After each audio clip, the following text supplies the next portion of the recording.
I apply my life to some certain mantras and just the ways that I organize my life. And one of the things I talk about professionally, and I tell this to my clients and to my peers, is that time moves in a ratio.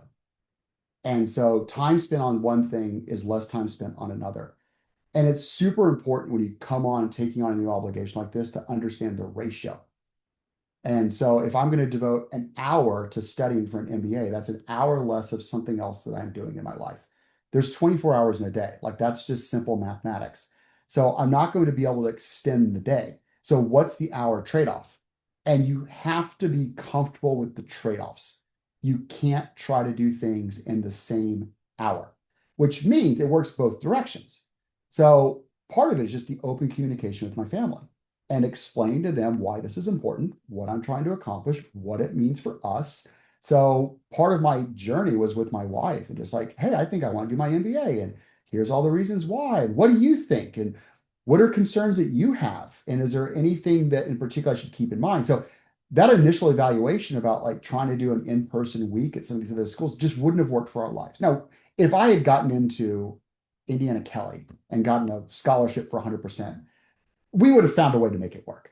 But ultimately, it wasn't going to be worth even going for all of that because I could find other substitutes for me. So finding that ratio is really important. And then just understanding too where the balance on that ratio becomes. So my employer is phenomenal. And they do their best to help with that balance.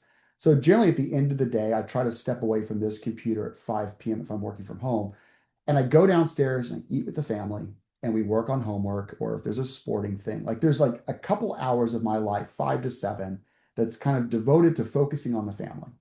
And it's focused. Focus intentional here, which is I'm not trying to do something else. It's not like I go downstairs at 5 o'clock. It's like, okay, I'm going to work on my MBA while you do your homework. No, no, no, no. We're all sitting down together. We're focusing on the homework. We're eating dinner together, whatever those things may be.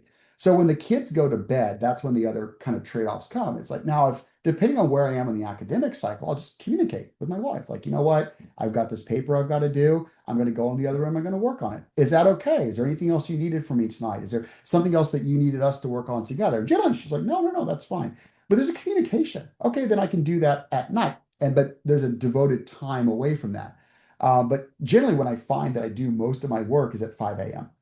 And it's just the way that I'm wired at this point. I get up at 5, I take a shower, I make my coffee, and I've got a solid hour, an hour and a half of just focus time.